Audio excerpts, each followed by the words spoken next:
खरं तर माझ्या कुडाळ मालवणच्या जनतेचे आभार मानतो। सन्माननीय मुख्यमंत्र्यांचे प्रमुख आभार मानतो।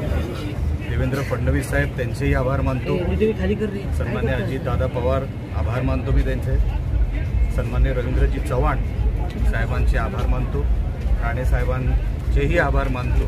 नितेश राणे, सन्माननीय दत्ताजी सामंत, सन्माननीय संजयजी आंग्रे, सन्माननीय अशोक सावंत साहेब, सन्माननीय रणजितजी देसाई असे असंख्य माझे सहकारी, माझे मार्गदर्शक आणि आपण सगळे पत्रकार मित्र पण आपलंही मोठं योगदान आहे। आपले आशीर्वाद आहेत, योगदान म्हटल्यापेक्षा आपले आशीर्वाद मी समजतो माझ्याबरोबर राहिले आणि मनापासून मी कुडाळ मालवणच्या जनतेचे मी आभार मानतो।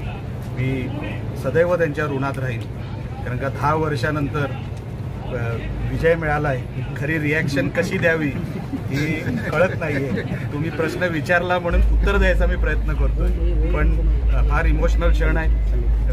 आम्ही अजून राणे साहेबांना भेटलो नाही, अजून परिवाराला भेटलो नाहीये, पण माझ्या या सगळ्या माझ्या सहकाऱ्यांनी मी मनापासून रवींद्र चव्हाण साहेबांचे आभार मानतो, दत्ताजी सामंत यांचे आभार मानतो की खरी तर ही निवडणूक आमच्या सगळ्या ह्याच मंडळींनी सगळी लढवली। मी तर नामधारी होतो, मी उमेदवार होतो, पण खरे जे काही योद्धे आहेत आमचे ती ही लोक आहेत जी माझ्या मागे उभी आहेत, माझ्या सोबत उभी होती आणि म्हणून मी खरे तर त्यांचे आभार मानतो की हे आजचा दिवस माझ्या जीवनामध्ये हा त्यांच्यामुळे शक्य झाला। मी मनापासून त्यांचे सगळ्यांचे आभार मानतो। तुम्ही शपथ घेतलेलात की 2014ला जो पराभव झाला होता राणे साहेबांचा, त्याचा वचपा करणार म्हटलात आणि आज ते खरं ठरतंय, काय सांगाल?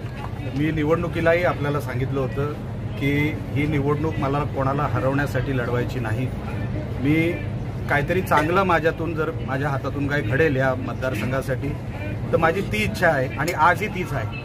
मी माझे जे समोरचे उमेदवार होते उबाटाचे वैभवजी नाईक यांनाही त्यांच्या पुढच्या वाटचालीसाठी शुभेच्छा देतो। त्यांनी फाईट चांगली दिली। मी निवडणुकीलाही सांगितलं होतं मी कधीही कोणाला कमी लेखणार नाही, कारण का माझेही 2 पराभव झाले होते, म्हणून मी त्यांना मनापासून शुभेच्छा देतो। त्यांनी फाईट चांगली दिली, पण माझे सगळे सहकारी जिंकले, आमचा पक्ष जिंकला, आमची महायुती जिंकली आणि तेच चित्र आज महाराष्ट्रभर आहे। सिंगल लार्जेस्ट मेजॉरिटी ही महायुतीला मिळालेली आहे, याचा अजून आनंद आहे, याचा अजून समाधान आहे।